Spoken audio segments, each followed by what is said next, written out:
Hello, स्वागत है आप सभी का एक बार फिर से।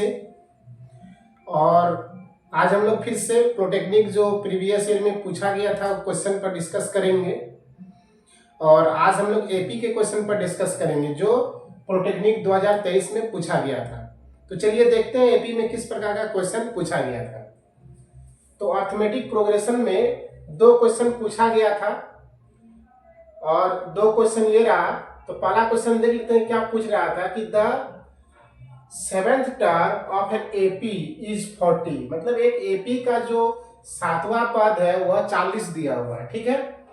Then the sum of its, यहाँ सम लिखा हुआ है, अगर लाइटिंग के कारण अगर दिक्कत हो रहा है तो यहाँ सम लिखा हुआ है। सम ऑफ इट्स, यहाँ सम लिखा हुआ है, ठीक है। Sum of its first 13 term is, पूछ रहा है कि अगर किसी एपी का सातवां टर्म जो है वह 40 दिया हुआ है तो फर्स्ट 13 टर्म का सम क्या होगा, समेशन क्या होगा। तो सबसे पहले हम लोग सोल्यूशन करते हैं यहाँ पर कि क्या दिया हुआ है।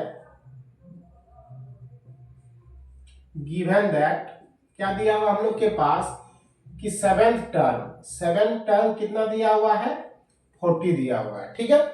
तो हम लोग जानते हैं कि सेवन टर्म को क्या लिख सकते हैं, a plus 6d is equal to 40, ठीक है। ये हम लोग के पास दिया हुआ है। अब हम लोग को निकालना क्या कि समेशन ऑफ फर्स्ट 13 टर्म। तो S N equal to, formula होता है n by 2 into 2a plus n minus 1 into D, ये फॉर्मूला होता है। और डी क्या है हम लोग के पास, कॉमन डिफरेंस है। एन क्या टर्म है, ए क्या फर्स्ट टर्म है, ठीक है। एस से समेशन होता है, एन से टर्म होता है। तो दिस इंप्लाइज एस 13, क्योंकि हम लोग के पास 13 टर्म बोला गया है तो एन जो है 13 ले लेंगे यहाँ।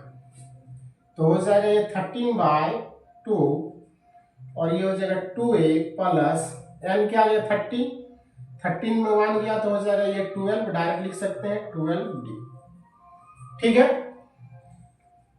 This implies S 13 equal to, ये हो जाएगा 13 बाय 2।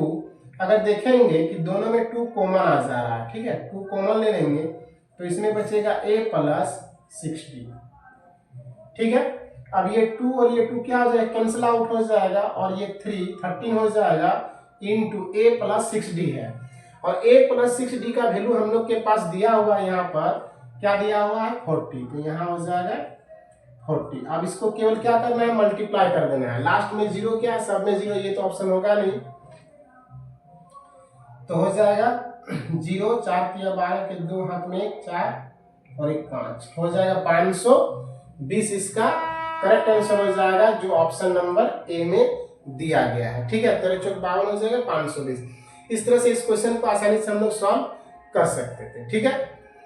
चलिए उसी प्रकार एक एपी का ही क्वेश्चन पूछा था और इसमें पूछा गया है कि 7th and 13th term of an AP is 34 and 64 respectively. अब सबसे पहले क्या दिया हुआ है, लिखेंगे गिवन दैट, क्या दिया हुआ हम लोग के पास कि A7 इज इक्वल टू, कितना दिया हुआ, पहला जो है 34, तो ये 34 हो जाएगा। तो A7 को हम लोग क्या लिख सकते हैं कि a plus 6d equal to 34। दूसरा क्या दिया हुआ है A13, तो A13 जो है वह 64 है, तो a plus 12d is equal to क्या हो जाएगा 64 हो जाएगा। हम लोग को निकालने क्या बोला गया है कि 18 टर्म क्या हो जाएगा, A18 टर्म क्या होगा। तो इसको सॉल्व कर देते हैं, ए और डी का वैल्यू निकाल देते हैं। तो इसको अगर माइनस करेंगे तो क्या हो जाएगा, हम लोग क्या करते हैं इसको उल्टा माइनस कर देते हैं, तो ये माइनस और ये माइनस हो जाएगा। जब इससे माइनस करेंगे तो ये ए और ये कट जाएगा और ये 6d इज इक्वल टू 0 और ये 3 हो जाएगा। तो दिस इंप्लाइज जो डी का वैल्यू हो जाएगा वह 30/6 हो जाएगा और ये 5, 6 5 का 30। तो जो डी का वैल्यू आया वह कितना आ गया 5, ठीक है। अब किसी एक में हम लोग डी इक्वल टू हम लोग के पास 5 आ गया है और डी का वैल्यू हम लोग यहाँ पुट कर देंगे। Therefore a plus 6 into 5 equal to 34। तो a plus 30 is equal to 34। तो a इक्वल टू 34 माइनस 30, तो a इक्वल टू ये माइनस कर देंगे तो 4 आ जाएगा। ठीक है, और हम लोग के पास निकालने क्या बोला गया है, a18।